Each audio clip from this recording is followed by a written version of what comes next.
Welcome to AlbumFace.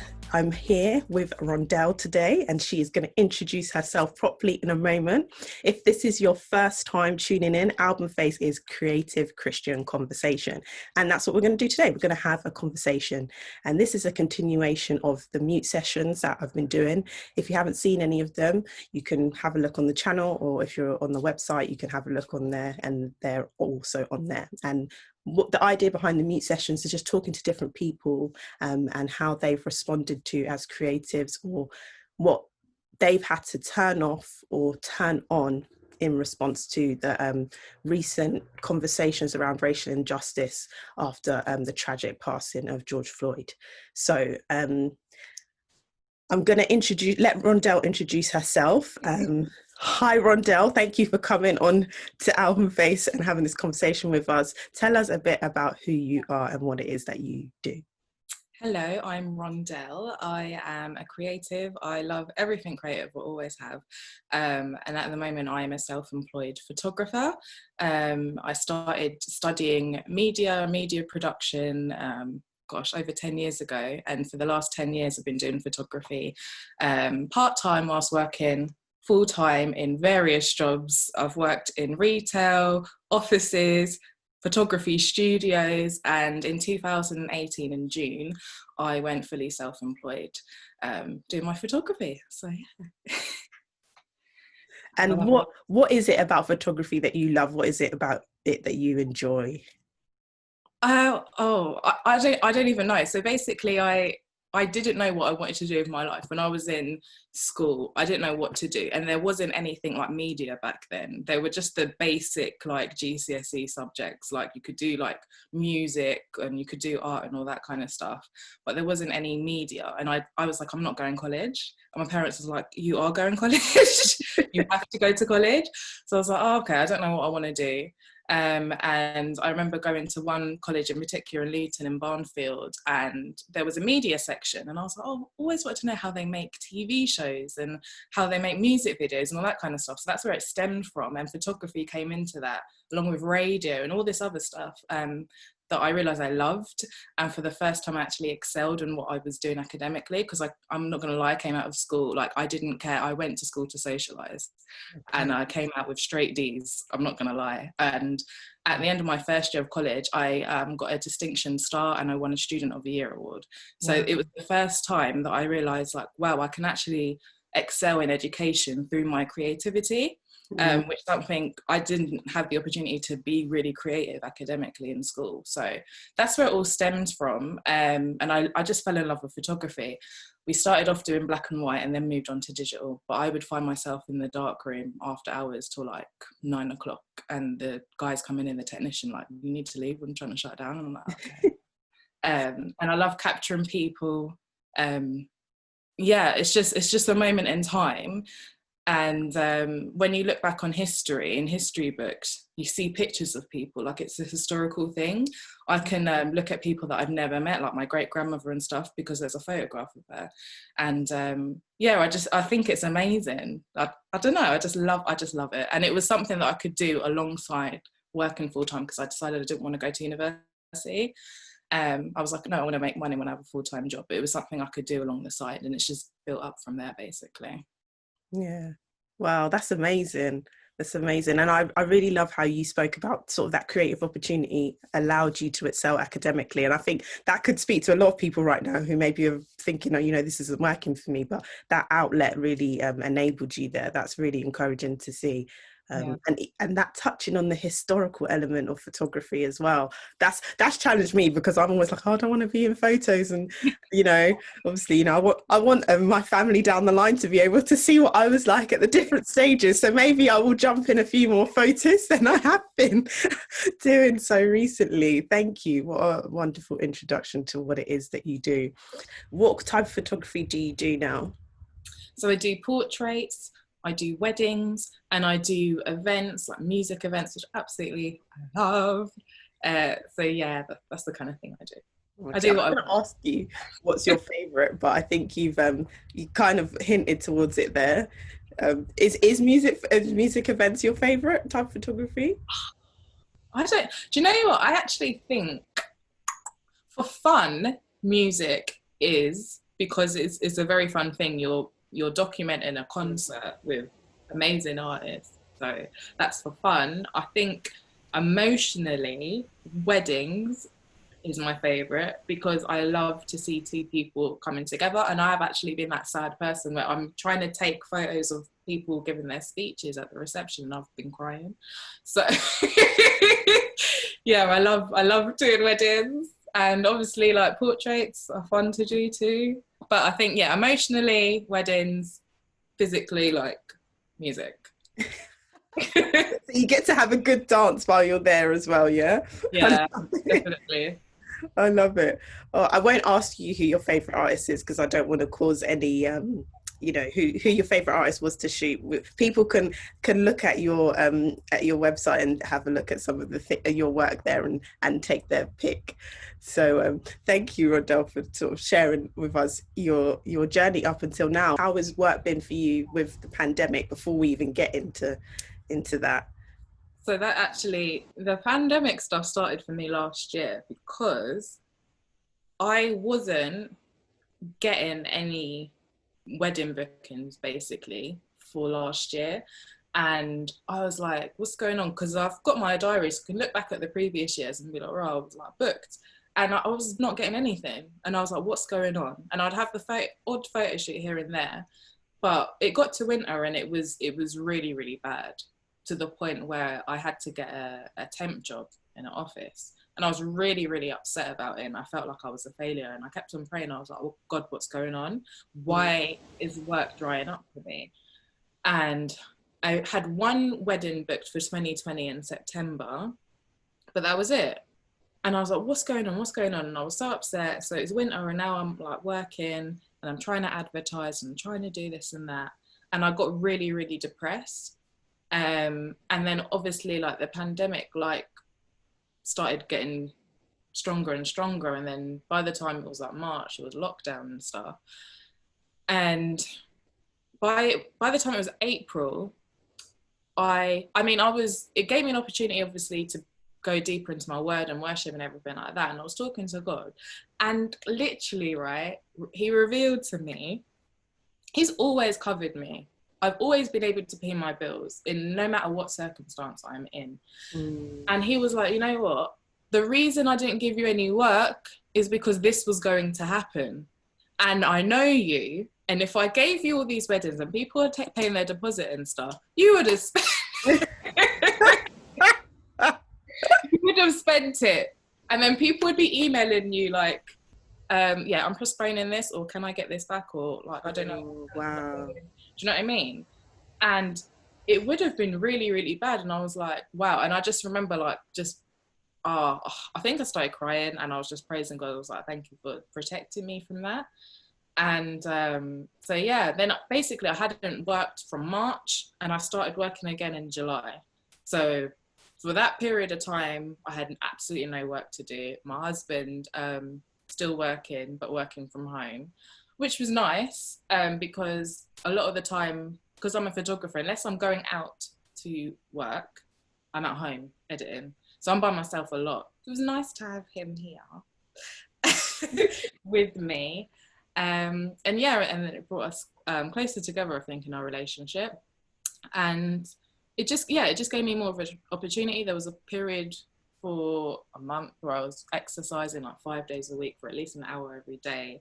And I'd wake up and I'd pray, and then I would exercise, and then I'd have some worship. So it's been really nice just to start my day off like that. And the weather was nice. And then obviously, yeah. And then the thing with George, obviously other things happened before that, but George Floyd happened. I didn't watch the video and I still won't, because there's certain things I just don't want to see. But yeah, that kind of had a big impact in me. And I eventually had to mute social media because it was getting too much. And it was getting really heavy, and the times I'd wake up, and because of everything I'd been seeing throughout the day, and then even at night, I'm in bed, I should be going to sleep, and I'm just watching these videos, and I'm watching everyone going back and forth on Facebook, and I'd wake up feeling heavy. So I was like, no, I need to stop this. So Yeah, you're automatically answering my next question. So you go for it. I mean, I was gonna say, yeah, what is it? What is it that you had to mute? And I think you had a really great start there to, well, I say you had a great start to the pandemic. It was sort of like a really, Lord, I need work, you know. I'm having freelance before, I completely understand that. And it's like I need work, what's going on here, and what an amazing revelation to have. He understands sort of your habits, and he was like, you know, this is why. And wow, that's what an amazing testimony that is. And then obviously you've just shown that kind of, the you and your husband being able to spend more time together and being able to just have that fellowship with the Lord. And then that hit, why do you think that that hit you that way? And then I guess going into the question that you've already started answering, you saying about what you had to mute then as a response to that. I feel like I've just seen things growing up. I feel like yeah, you've seen stuff in like the news, and you see people be treated a certain way, maybe in your family, and then you get introduced to social media, and then you have more access to things that are going on in different countries and how people are being treated. And it always upsets you, but you kind of just move on because that's life and that's just kind of how it is. But I think with the pandemic and everyone being on a lockdown and having no choice but to see this, Sure. it hit harder. So, and it's like, oh, I'm sick of this and I'm angry and I'm upset, and who gives someone the right to treat another human being like that? And and because of the color of their skin that I share, and just all this stuff was just like, it's like a massive punch in the face. I feel like for ages you've been being slapped, but someone's now come and punched you in the face, basically. It was kind of how it felt. So yeah, I think you start off by poking someone, then you start slapping them, and then you get a punch in the face, and then you're like, wow. Wow. Wow.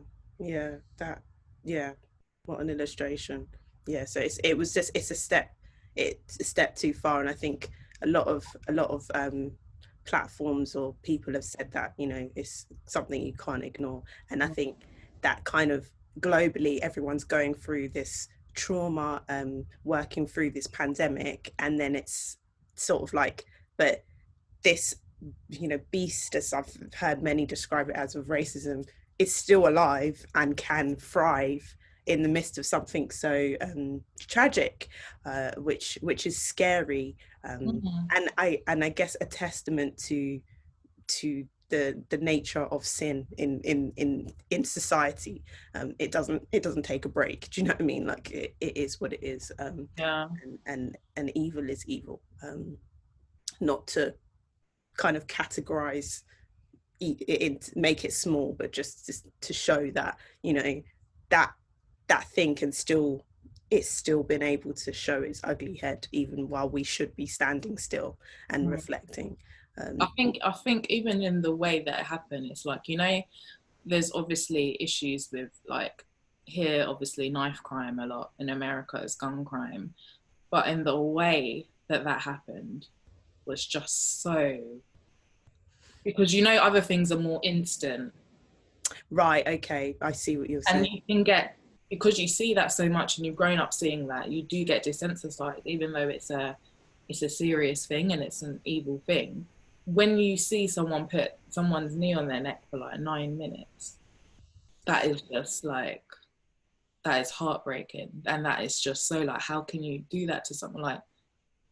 Like who taught you to do that? Who do you know what I mean? Like, and other people standing around just watching it happen. Like how can you, like, the whole thing was just, yeah. How did you, so you mentioned social media, but what else were you intentional, or was it all social media that you sort of cut in that respect? I can't all social media. Basically, yeah, I just stuck to Netflix for a little bit, basically. My Instagram, I don't like social media, you know. But because I have to use it for work, Sure. like I have to still be promoting, like, hey, I'm a photographer. I have to still use it. So it might not be my personal one, but it'll be my business one. So I might be like, oh, let me upload something today. But you can't help but seeing all this stuff. So I'd limit it. But then people on WhatsApp trying to send you stuff as well. So it's like you can't get away from it. But yeah, but there'll be days I'll just sit there and I'm listening to worship and stuff, which has been great. There's been so many new albums that have come out, so that's been fantastic. Maverick City, oh my gosh. So yeah, that's been a massive help as well. Okay, so you talked about how, well, I guess the mute process, how it affected your creative process there, but you had to still work. So in a sense, you weren't able to fully come off social media, well, Instagram anyway. So were there any things that you were intentional about turning on? You talked about worship music. Was there anything else that you were sort of like, right, in order for me to keep functioning, because you, as you said, you still needed to do your work, what else did you do? So like we have a cell group basically at church, and so obviously the online church has been strong. Like online church game is like strong. There's like something every single day, honestly. So even like on Sundays, like I'd watch my church, and then sometimes I'd watch my old church that I got saved in and stuff. Because yeah, they would just talk about different stuff, so I'd watch that, and then we'd have our own like cell groups every couple of weeks, like with the group that we go to, me and my husband, and just to talk about stuff, have Bible study. Sometimes we have games night. I would host a quiz night, stuff like that, like things to take your mind off of it. But at the beginning of the year, we had set goals, like short-term and long-term goals that we wanted for 2020. So we were talking about that, and I remembered one of my goals. So I was like, you know what? Let me get on that, which is what God has been telling me of my ministry for a very long time that I've been scared of, which is like music, basically. I've written like over 20 songs and stuff, but not done anything because I have a lot of insecurities that I've been trying to overcome and pray about and all that. So I was like, yeah, let me just kind of focus on my music as well. So yeah, that would keep me going for quite a few hours during the day. So yeah, I think just to focus on things that you know God's called you to do, which don't necessarily involve other people. Do you know what I mean? The Bible plans as well, like on the Bible app, have been like amazing. And then they've got this new story thing. Have you seen it? Yeah. Which I think is really good. So yeah, that kind of stuff really has been amplified. Yeah. Took that mute off and just turn the volume up on your worship, on your goals, which is really interesting. I'll come back to that. But you mentioned another thing. You said on your worship, on your goals, which is obviously your writing, which is exciting, another creative aspect. So your creativity has been allowed to flow even in not necessarily shooting again, but until very recently. So that's amazing. I mean, what I was going to ask in terms of focusing on your goals, you said that came off the back of, and like, correct me if I'm wrong, having taken that time to sort of pause and come off social media, then you took the step to go into your goals. Is that right? Mm-hmm. Yeah, because one of the things that a lot of people have kind of been doing on social media and during the pandemic is like, go for your goals, like, you know, if you're not doing, you know, hitting this and all of this.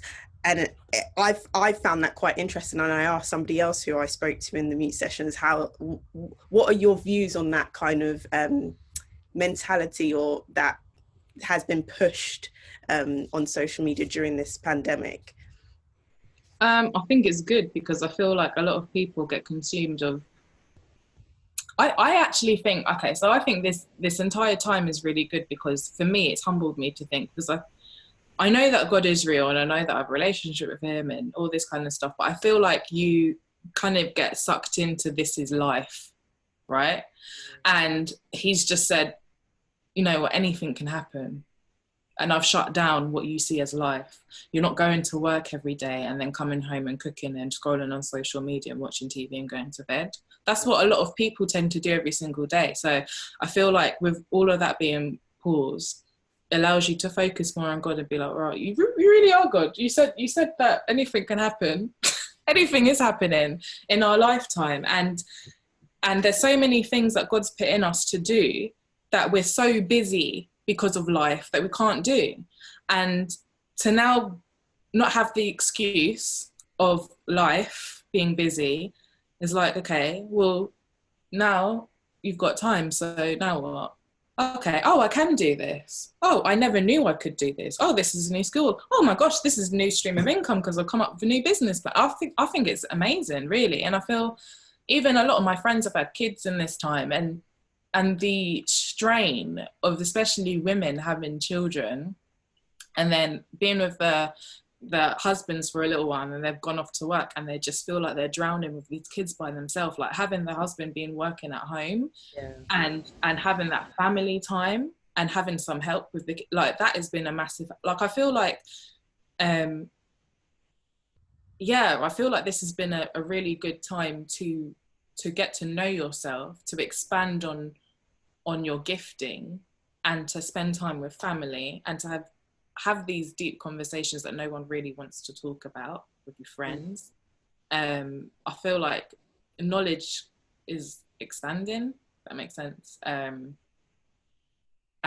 yeah, just knowing that time is precious, because obviously I know people that have like passed away and stuff due to everything that's going on as well. And it's just like, you know, God is in control and time is precious and you're here for a reason. I think all of that ties into like go for your goals and try something new, and that makes sense. Yeah. Yeah, it's a very different answer. I like both of your answers though. I think they're both really good. I'm in the middle now. You've turned me. Oh, sorry. You've turned me. No, it's good. It's good. And I think, yeah, what you've said there in terms of now you've got the time, will you do it? I think that's really important. And I felt that challenge myself in terms of now the time is presented to you. Are you going to do the things that you said you're gonna do? Because yeah, life can be, or we can use life to steal our time, I was gonna say. So yeah, thank you, Rhondell. And one last question before you go, and I would like you to just, and then I'm not going to go to my next question before this question. what scripture has spoken to you in this time? What have you held on to, or if one, or a passage or something? Yeah, I think even just what I was saying about just having life, and then God kind of being like, well, anything can happen. Like yesterday is not going to be the same as today. It's not going to be the same as tomorrow. So Psalms 46 verse 10, be still and know that I'm God. I will be honoured in every nation. I will be honoured throughout the world. And this is something that is a pandemic. So it is going on throughout the entire world. And just be still in this moment. He is God and he is in control. And all that stuff, like every knee will bow, like every tongue will confess. Like it's just putting in perspective, the whole world like has this kind of standing still at the moment. So it's just made me realize how even more God is in control, even though I already know that he was. I don't really know how else to elaborate on that. Yeah, I think, just being still. A lot of the time we don't have time to be still. Well, we say we don't, but we have time when we're on social media, isn't it? To be still. And I guess I'm going to ask you a really difficult question now as we close. If someone's watching and they're saying, well, God's in control, but we have racial injustice, we have people dying from a pandemic, how much control is he in? What would you say to that? I'd say God is the author. He is ultimately in control when it comes to the beginning and when it comes to the end. But I feel like we kind of write our own stories. even though he is the author. And he's given us the freedom, he's given us free will. So a lot of the issues and a lot of the things we go through are through the decisions that we have made. But if we continue to fix our eyes on him, we will gain control again, and we will have peace, and we will have that, yeah, that knowing that he is ultimately in control. And whatever happens in this life, we choose what path to go down. And there's a path that leads to him. And we're in a place where people are not meant to live eternally here. There's a place where people are supposed to live eternally. And that's where he is.